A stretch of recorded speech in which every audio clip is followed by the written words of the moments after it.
Hey guys, what is going on? Welcome back to a brand new TAT pod sponsored by Sportening. Make sure you get involved in our group chat with the link down in the description to join, an amazing conversation where we all have honest conversations every single game. We give player ratings, talk about transfers, team news, all that kind of stuff. So make sure you get the best football app. You can look at the league tables, scores, fixtures, everything you need all in one app. So Sportening down in the description, join the group chat and all that good stuff. So once again, I am joined by my good friend Shigz. How are you doing, mate? I'm very well, sir. I'm very well. A pleasant surprise on was it Tuesday or Wednesday we played? Tuesday. Tuesday. A pleasant surprise. Yeah. Let's see what Sunday brings. But I am well, thank you. I am well. Good, mate. And yeah, we have to cast our minds back to Tuesday, and we will try and get the podcast up as pretty soon as after the games as we can. But obviously, when it's like 2 games a week and it's nighttime games, it's not always easy. Obviously, everyone's got different things going on. So just bear with us and we'll always get the podcast up. That is one thing we do promise. But let's cast our minds back to Tuesday and we'll touch the Tottenham game. We're going to talk about a couple of things that are floating around transfer-wise and, just talking all things Liverpool. So if you're watching this, make sure you get involved with the comments. And, let's get straight into it, mate. So casting our minds back to Tuesday night. Not going to lie to you, mate. I don't melt down when I see lineups. I'm not one of those people that say, "Oh, we're going to lose this," or "This is a L incoming." I'm not one of those guys. But when I did see this lineup, I wasn't confident. Really? Oh yeah, bro, I wasn't confident at all. Well, yeah, Yeah, Milner in the midfield, Jones in the front three, and we'll talk about Jones in a bit. But I wasn't confident. Obviously, Napoli unbeaten. I think 15 wins or 14 wins and 2 draws. 13 wins. Yeah, 13 wins on the bounce. Yeah, and they come to Liverpool, who, like I say, they've put out a few, they've made a few changes. There's not really too much riding on the line for us. We're already into the last 16, both sides. So I just thought, you know what? I'm not too confident, but I'm not bothered. If we lose this, it doesn't really matter. But I was surprised, Shigz. I was very surprised with how we played. And I'm not going to sit here and say it was a perfect performance because it wasn't. There was still a lot of things we could have improved on. But I was very happy with the way we played. And the first half I felt was a bit scrappy for both sides. It was a bit end-to-end. We had the better chances, undoubtedly. There was one from Curtis Jones, the Thiago one from outside the box. Yeah. So I think we had the better chances. But I was just happy. And there was one main reason why I'm happy. And we need to talk about this guy. We're going to talk about him in depth. But the difference Ibrahim Konate makes, bro, beastly. It's night and day, isn't it? Do you see how much more confidence the team has when he plays? Like that Osimhen, did he didn't what do you call it? Konate didn't play against Napoli at their ground, did he? Don't think so. No, it was Joe Gomez. Yeah. Do you see the way that he just took hold of Osimhen? Yep. Like, don't get me wrong, Osimhen gave a good account of himself. That guy's a quality player, but it's like Konate said, "Nah, you're not. I'm not letting you do anything today." Closing down, getting in the ball early, like he was our best player by far, and he set the tone from early. There was one tackle, there was one 50-50 ball that they went for, out spinning us a man and said, "Nah, this is mine," and they just took it away calmly. Like, and you see the level of confidence that he brings because he's so. He's a unit, but I'm referring back to the Champions League. Even the final that we played, he was our best. Do you know what I mean? Like, he didn't deserve to lose on that day. The performance he put in, he should have won it, man. I didn't mean to bring it up to be a sour point, but I was just bringing it up to say, look, against elite opposition, it's him that's standing out, not Van Dijk. And this is not a dig at Van Dijk, but he just shows the levels that Gomez is not at, unfortunately. And it's not a dig at Gomez, it just is what it is. Like, I touch when he doesn't get injured, because when he plays, the team, even though the team doesn't look like it did before, it just seems a lot more sturdier. Yeah, 100%. He's so calm as well, like with the ball. Like with Gomez, it's like we saw it against Leeds for the first goal, just a wayward pass. I'm not saying Canate never misplaces passes. I'm sure he does, but he's just so much more calmer on the ball. And when he's got the ball at his feet, I'm confident that, he's going to keep it or he's going to pass it off. Yeah. But look, again, this ain't a dig at Gomez. We've No. spoken about Gomez's performance. This is more to big up Konate. Yeah, exactly. And we're not going to sit here criticizing Gomez because we've done that enough over the last few weeks. And you're right. This is just us saying how good Konate is and how lucky we are right now to have him back. Because what was he, 35 mil? It could go down. Yeah, 36. We could look back on that transfer, mate, as one of the best we've done. And he's only 22. 22. There we are. So. Oh, it's 23. Yeah, just it turned 23 this year, but still, like that's a kid for a centre back, isn't it? So definitely. Look, very happy to have him back in the team. Like you said, we just got to kind of wrap him up in cotton wool right now because the problem is that we need him, so we can't. That's a problem. There's no Gomez for all he's a good defender. He's not, unfortunately, at the moment, he's not the same level as Konate. Konate's him and Alisson are probably the first two names in the sheet, and we along with Thiago and Salah. Yeah, no, I agree. The big dog Konate is about to pocket Kane, says Ilyas. Hopefully, man. I mean, look, Konate's got a handful of top players that he's locked up, so it wouldn't surprise me if Konate starts on Sunday and he has a really good performance. But look, he's an incredible football player. Last season we saw it as well when he first came in, just fitted in so easily, like he'd been here for years. And I think, like you said, him and Virgil, when they played together, it's not like he is a lot better. Like, I'm not gonna this right now, he's not, but he's a far better player right now. But when they play together, do you think it's a trust thing? Yeah, he definitely trusts him. Yeah, 100%. But I think Virgil trusts Gomez as well, to be fair.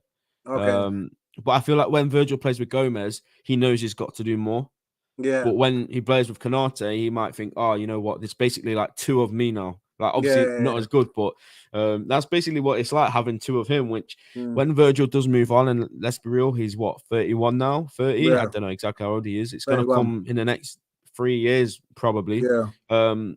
We're going to have Konate at the age of 25 ready to take over him. And then obviously we have to find somebody else. But, just getting Konate to that level whilst Virgil is here is, going to be a big thing. Massive for us in the future. Yeah. So anything else, mate, in that lineup? I mean, we'll get on to Curtis Jones in a bit. I want to have a conversation about him. But, yeah. Well, how do you think the first half panned out, mate? I know I said it was a bit scrappy, but we had better chances. How did you see it? It wasn't nothing to write home about, but it was competent.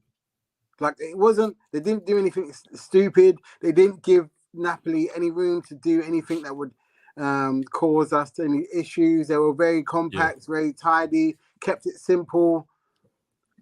It's a little bit frustrating in terms of they've done that for Man City, they've done that for Napoli. It's just like it begins to feel like a mentality thing that they can do it for these games, and when it comes to smaller teams, it's just they lack that same kind of aggression and concentration. I don't understand it. I thought the levels were set from the beginning, but it seems like levels drop when we come back to the Premiership because we think, we're going to beat them anyway. I didn't see, like, against Leeds, our midfield was so open, and then against Napoli, they were cutting out spaces left, right, and centre. I don't understand how that's possible. You know what it is? I feel like our game, and this is, again, I don't agree with this, but I just think the way we play is better suited to teams that will try and play against us. Like, we knew Napoli were going to come to Anfield, try and get a win. That would be one of like their big things that they talk about, winning every game in the group, still being unbeaten going into the knockouts.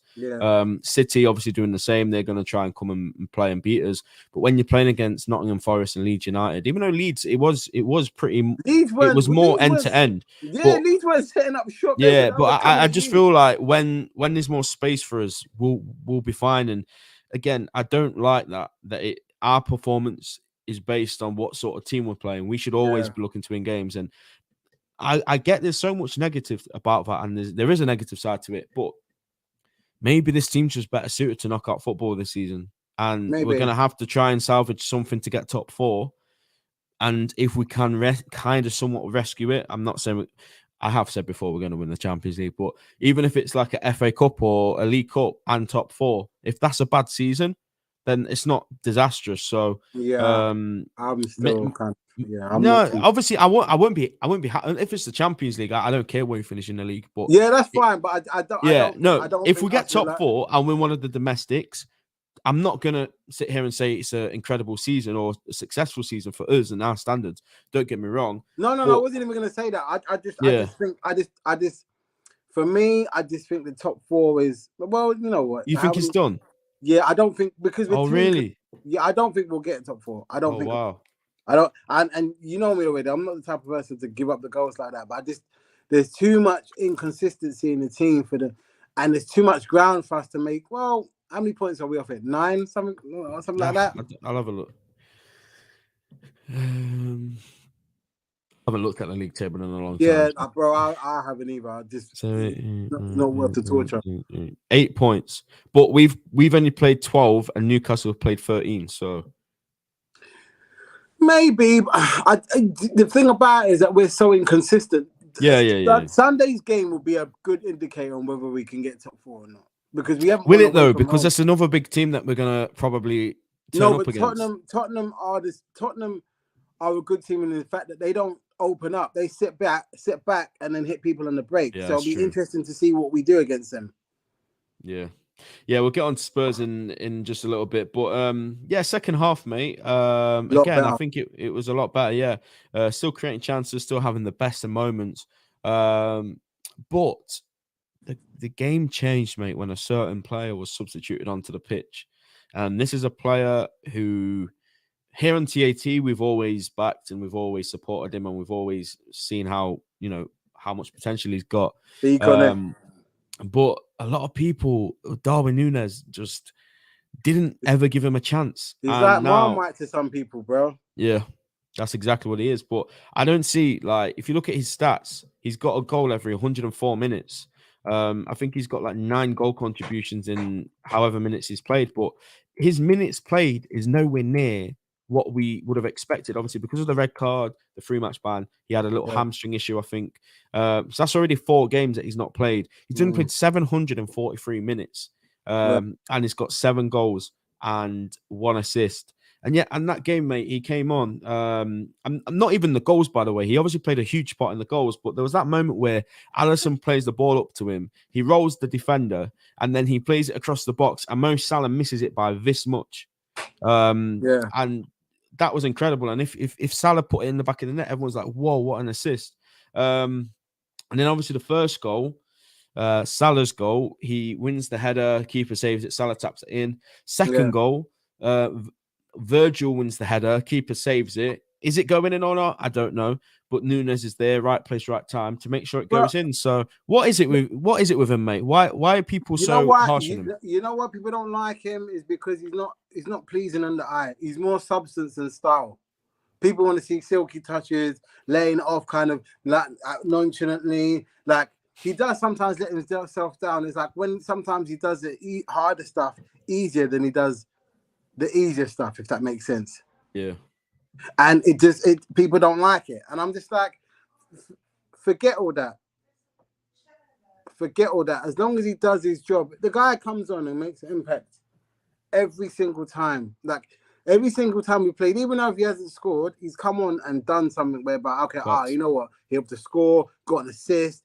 Like he just, there was something on, I don't know if there's I can't remember what channel is it. Is it CBS? I don't know if you've seen the stuff on YouTube where Henri, Carragher, and Mika Richards. And Henri was saying, it's just like, when you come to a big club and you don't get to play every week, you kind of like, not nervous, but you want to please every time you want to play. When he gets the confidence of knowing that he's playing every week, and he learns to calm down a little bit more in terms of when he's in front of goal, when the ball comes to him, and he doesn't have to feel like he has to impress every 20 minutes, every single time he gets the ball, I think that's when we'll see the best of him. Not to say we don't see the best of him now, because look at his goal scoring record. The guy comes on and scores. Forget what I don't really listen to what people say on Twitter, because Twitter is an echo chamber. Like the guy scores goals. His job. If you were to look at his remit as a striker is to score goals. Mhm. The touches, the layoffs, the build-up play, that's secondary. And that will come. He's only 23, 24. Yeah, 23. That will come. The hardest thing is to score goals.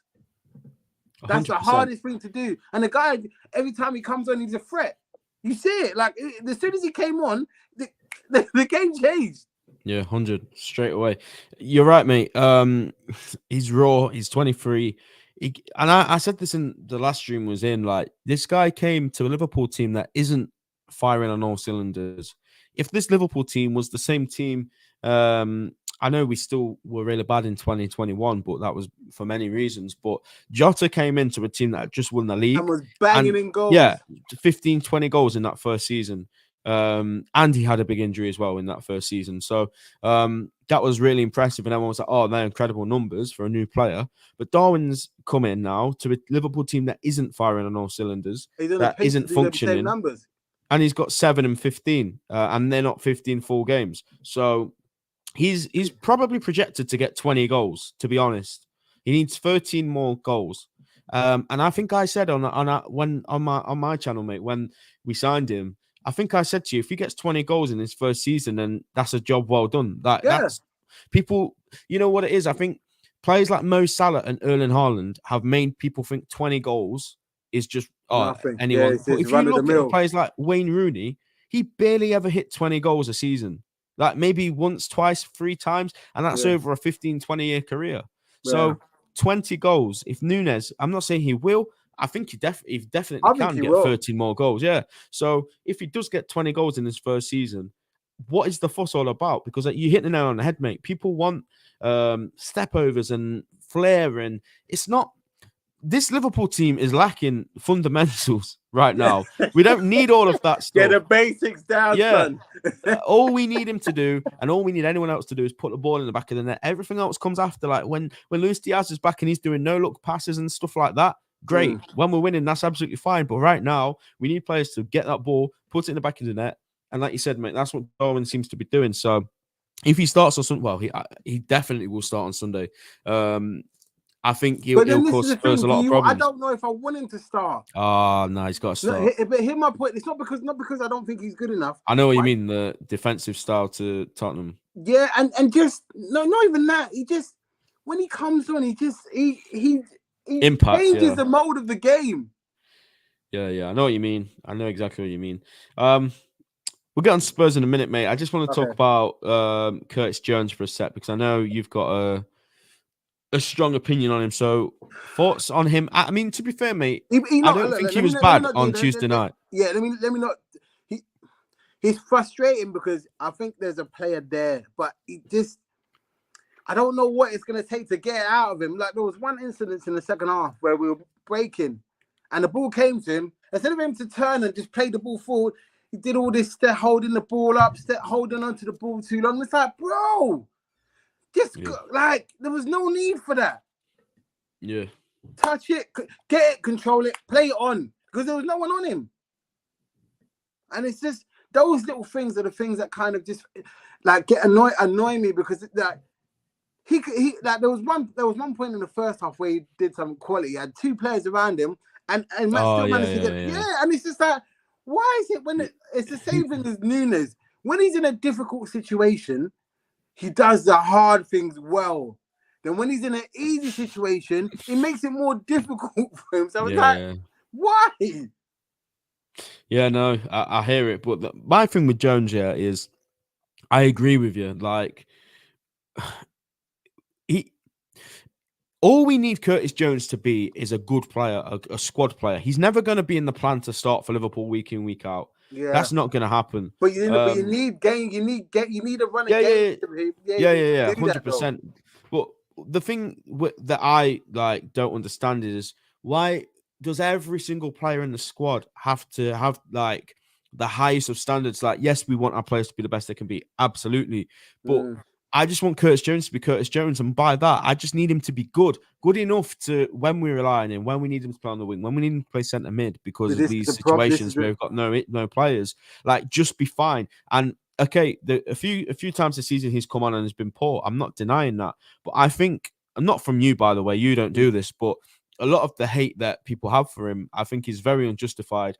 Yes, we can easily improve on Curtis Jones, 100%, but all we need him to do is be a good squad player. And I think he did play okay on Tuesday night. He did. He Not did. incredible. Don't get me Yeah, no, wrong. no. I'm He not played here. a I'm not part. sat here saying he's really good, but I just don't get it. And when people say, "Oh, he's only there because he's Scouse," well, Oxlade-Chamberlain's literally from Portsmouth and he's still at Liverpool. So what?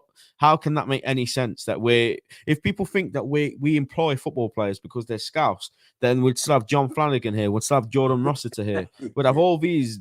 Mine. Like, you know what I mean? Like, these Yeah. guys would have stayed around for 5-10 years if we just wanted our players to be Scouse. So that thing annoys me, first of all. And then the stuff he gets on social media, whatever your opinion is on him, like, fair enough. Like, football is an opinionated sport. You can say what you want. Don't at the guy. Don't reply to his tweets calling him a dead baller. These guys see everything. Like, you can not rate him as much as you want. That is absolutely fine. I would have no issue with somebody that sat here telling me, "Oh, he's not good enough. We need to get rid of." Fine, fair enough point. But when you're then tweeting him, when you're applying to, when he's put a picture up after the game, like that, for me, is where it crosses the line. And I know nobody that we have on TAT would ever do such a thing to a football player, but I just think the hatred people have for him, a young player, 21 years of age, is too far. You can, like I said, your opinions, everything you've said is justified. Not just now, but before. Like, we don't really know what player he is. He doesn't know what player he is. That's fine. But there's a way to do it. There's a way to talk about things. And yeah, I just don't like some of the stuff I see about him. But you got to realize, bro, Twitter is a toxic place. And because these people will never see these players face to face, they feel that they can say what they'd get a picture with him. If they see them in town, they'll get a picture with him. Yeah, this is what I'm saying. So it's not consistent. Everything I'm saying now, I would say, you know, I don't want to sound bad, but I say it to his face. No, you know what I mean? Like, it's not personal, but I'm just saying what I see. And sometimes, and you know what as well, sometimes people have their own problems in their life and they choose to take it out on footballers because that's the only one bit of joy that they get, and you're taking it away from them. To go back to Curtis, the problem with Curtis is that it's a double-edged sword, because he doesn't get enough games to be able to grow into the role that he wants to do. And then when he's called upon in a short space of time, he himself is trying to figure out what the team needs, while the team is still struggling to find out what they need. So he's trying to get caught in the matrix kind of thing. But then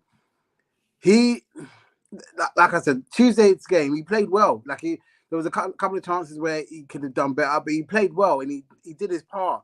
Now it's for him to kick on and start playing, and whereby he's that driving force where he is a goal scoring midfielder. Or because I think him coming off the left was good for him, because he can use his trickery and go up players and then cut inside and maybe take a shot and stuff like that. So while we've got these injuries in terms of for Diaz and Jota, he's got the perfect opportunity now to kind of stick a claim in to say, yeah, let me play more and more. Now, I don't think he will start against Tottenham, but who knows? He might, and if he does, that's another vote of confidence for him to go out and do something.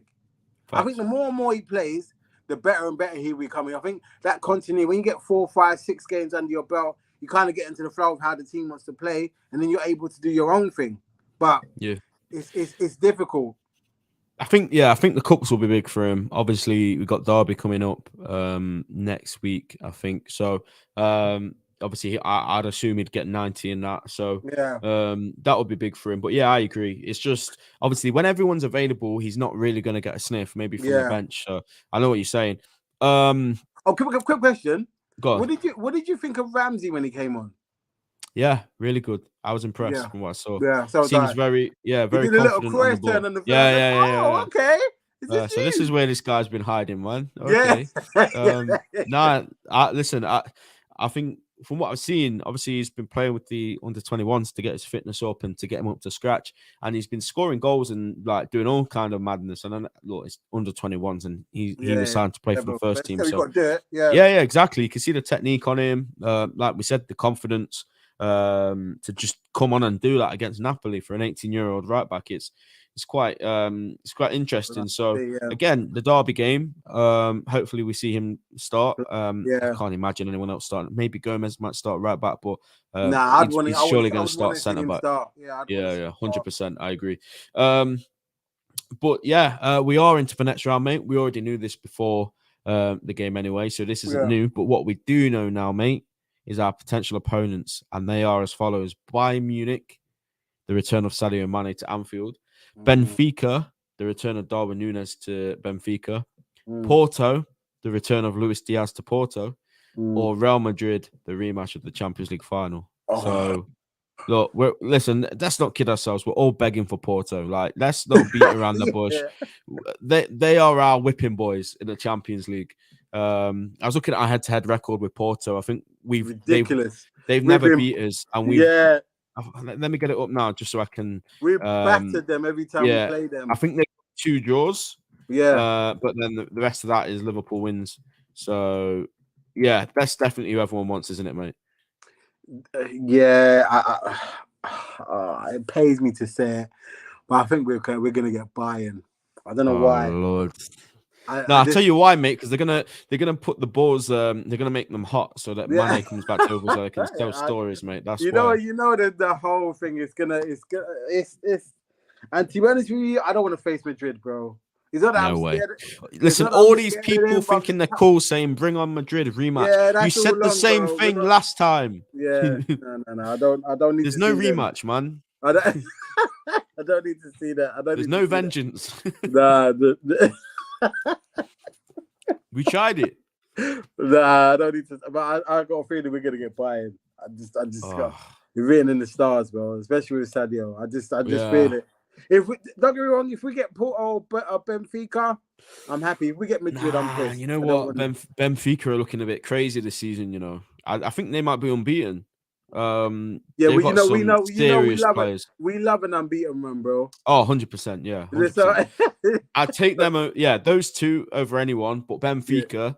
I wouldn't like. I think last season when we got Benfica, I was sat here saying, "Oh, we're into the next round." This year, I don't think I'd be as confident to say that. I'd still say, okay, I think it's better than the other teams, but we still have to go and play the game. Whereas last season, I was like, "Oh, we're through." Saying when we got Villarreal as well, I was like, "Oh, easy, final, let's go." But this year's different. I would prefer us to get Porto, but I've got a feeling we're going to get Bayern. Listen, I don't want Madrid. I'm saying that. The fact of the matter is, mate, if we're serious and if we do want to use this competition as an opportunity to rescue the season, we have to beat the best. I know. We got a relatively easy run to the final last season, so surely he's gonna might catch up on us, mate. But the draw is Monday. I believe it's like 11 a.m. or something. So we'll be talking about that in Sportening as it happens. So make sure you get in the group chat, the link down below. And the Reds will hopefully be on the way to quarterfinal. But mate, Sunday, Tottenham. How you feeling, mate? It's a bit strange, isn't it? Because we've had this a few times this season where Liverpool have gone, beat a big team. Everyone's confident again, and then it comes crashing down. So it's going to be, it pains me to say it's going to be either a draw or a loss. I don't see us beating them. I just don't. I don't trust this team in the league anymore. I don't trust them. I don't. It's just, is Son injured? Son won't be playing. I think they're without Bentancur as well. Son. Yeah, I think Kulusevski's back, but D says quietly confident for Spurs with Ibra back and then potentially missing Son, Bentancur, Kulusevski. I think they said today that he's probably going to be back. Ramiro and Lucas Moura being out. Oh, so they have to play Sanchez and Dyer in the back line. Yeah. Oh, we might win then. We might win. That Sanchez is trash. Get Darwin Núñez on these guys, man. Honestly. Yeah. Honestly, man. Nah, but I don't want to just start. He's got to be the ace in the hole. Bring him on with like half an hour to go. Still the game.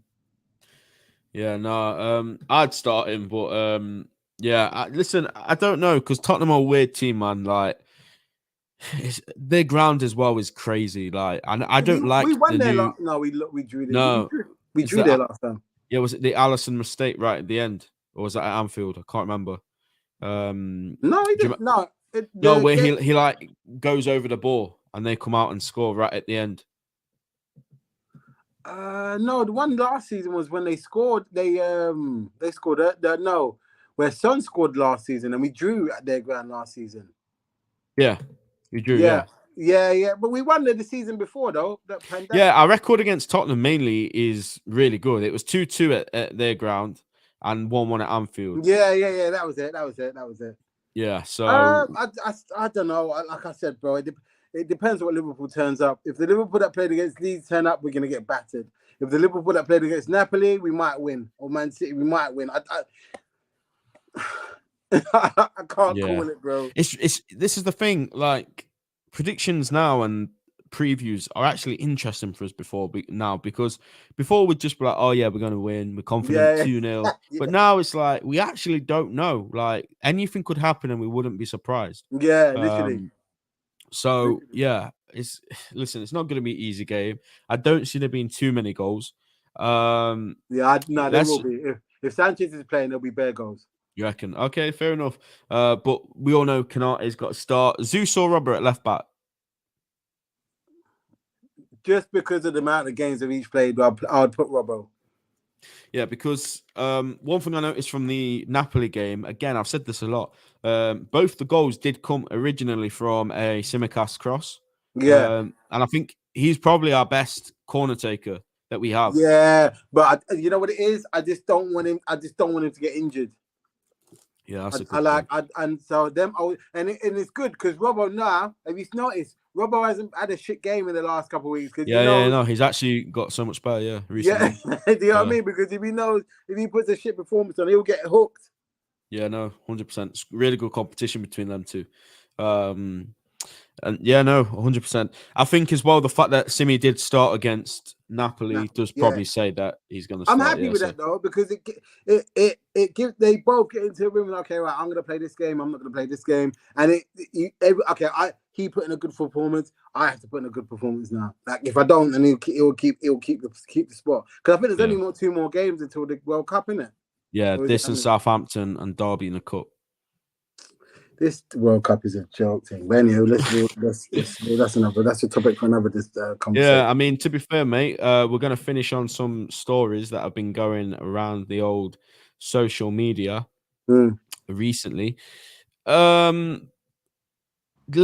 Rice was linked with us yesterday, mate. A Chelsea expert, someone that is seemingly reliable with Chelsea news, said that Liverpool are working hard to get Declan Rice next summer and have already begun the groundwork.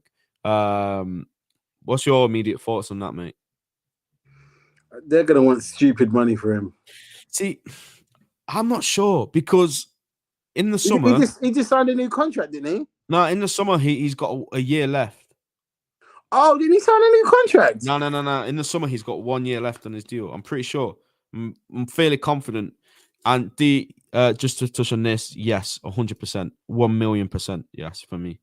What about you, Shigz? No. Okay. No, just because Fabinho can't hold it down the way he used to hold it down, man. He needs help in there. So they do that 4-3-3 is open season for their midfield. Okay, first. But going back to Rice, mate. Then if he's only got 1 year left on his thing, what, 40 mil, 50 mil? Nah, it will still be more than that, I think, because the problem is 1 year left. Yeah, team is going to cause a bidding war. So they'll if this link is true and reliable, that would be us in the race, Chelsea in the race, United probably. I don't know now. They got Casemiro. That bidding war only happens if the player hasn't got a specific place that they want to go. If he says to them, "I want to go Liverpool," and they come in with a 50 mil bid, they have to take it because he's got a year left. Yeah, I think he could be. It would still be a decent amount. I'd still probably say 60 it'd be more? Mil. Yeah. I still think it would be that. Okay, do you think he's worth 60 mil? Yeah, to be honest, I don't. How old is he? 20. I don't want to get this wrong. Let me Google it. He is 23. So okay, yeah. Okay. And 60 mil. To be honest, if you asked me this a year ago, I would have said no. I don't want Declan Rice. Give me someone else. But like we've said so many times, seeing how Fabinho's fallen off, seeing how Henderson's fallen off, I think Declan Rice is the sort of player that we could potentially be looking at, You or know, somebody of that style. I mean, do you remember how good he was against us a few weeks ago, mate? He was yeah. No, incredible. Best player on the pitch. I would take him. You know why? Because then it would have a domino effect. Milner would leave, Henderson would take that Milner role, and then Rice would be the person that would take the Henderson role, if that makes Yeah. sense. Yeah. So Yeah. I wouldn't, because I just thought he'd sign. I don't know why I thought he signed that contract. No. I think D says he was holding out for 120 a week, but they didn't want to give him over 90, which is mad.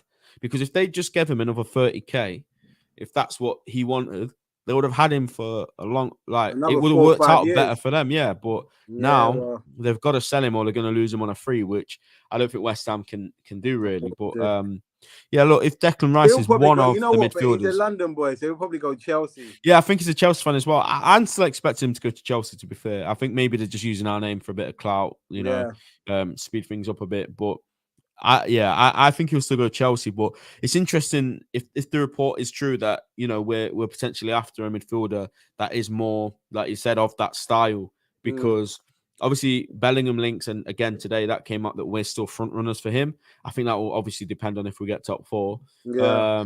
But with Rice, I think that sort of player you could probably get even if you don't finish top 4.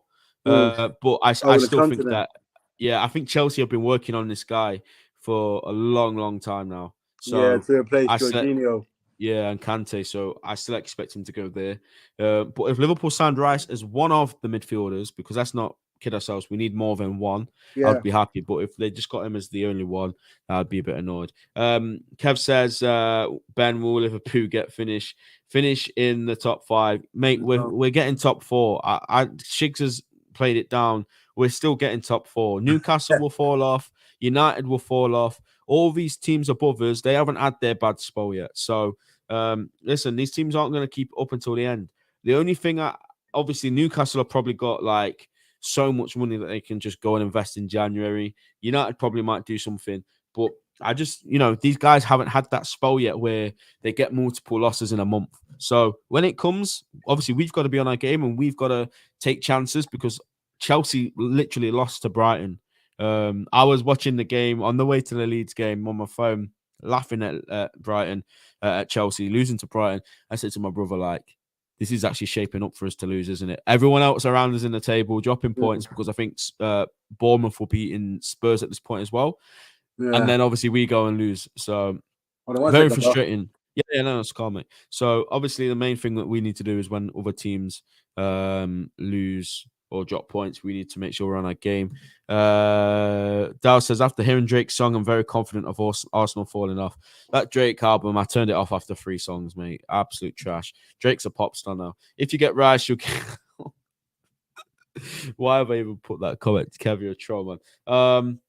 But like I just mentioned previously, Jude Bellingham is the front runner of Liverpool are the front runners reportedly for Bellingham. Again, it will depend on if we get top 4 or not. There is absolutely no way Jude Bellingham signs for Liverpool if we don't get top 4. So, and top 4 as well is massive for FSG, because the money that we bring in as a club for qualifying for the Champions League is pretty much what they rely on putting back into the club. So we have to get top 4. If not, then I'm afraid to say these issues are going to get worse before they get better, because the investment will get even less. And, players will probably want to leave that are above the Europa League. So it would get a bit sticky. But listen, I'm still confident as ever that we're going to get top 4. But yeah, I don't know what else there is to talk about. I think we put a poll out a minute ago saying, if you could choose 2 new midfielders, which pair out of the 2 would you sign? And the options are Bellingham and Lima, or Rice and Maddison. I'm going to ask Shigz that question when he comes back. But I'm not going to lie. I'd actually go Rice and Maddison. This Conrad Lima guy, I've looked at his injury record, and let me know in the comments, by the way, which option you choose. But he just fits in with what we already have. Like, he's injured as we speak, I think. So he's still getting linked with us. And yeah, it's very strange because he's injury prone. But Bellingham, we all know, generational player Sorry would about be that. at. Do you think Come on, that's bro. actually gonna happen? What, Bellingham? Yeah. If we get top 4, yeah.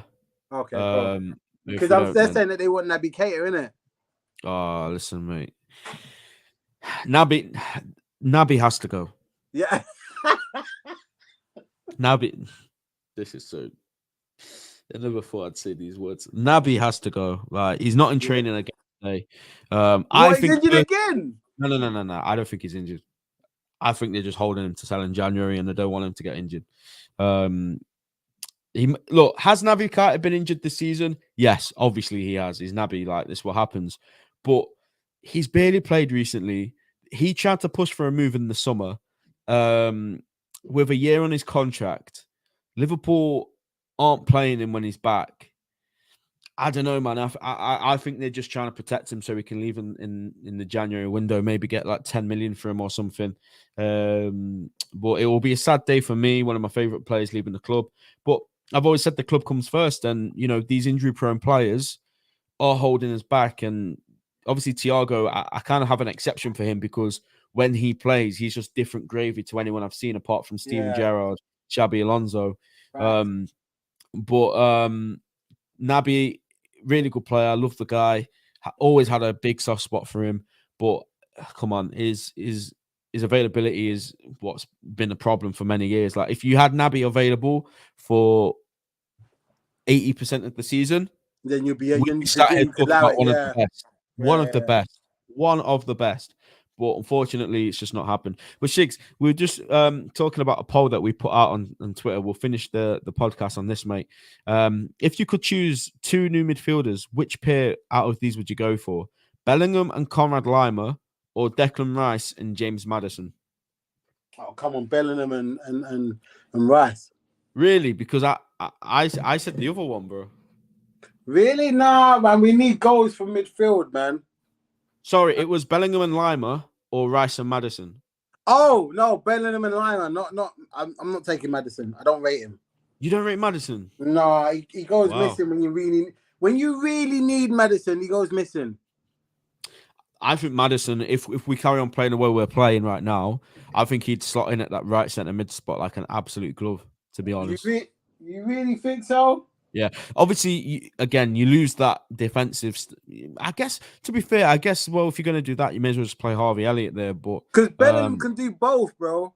Yeah, no. The Bellingham, but the problem is I don't want Conrad Lima.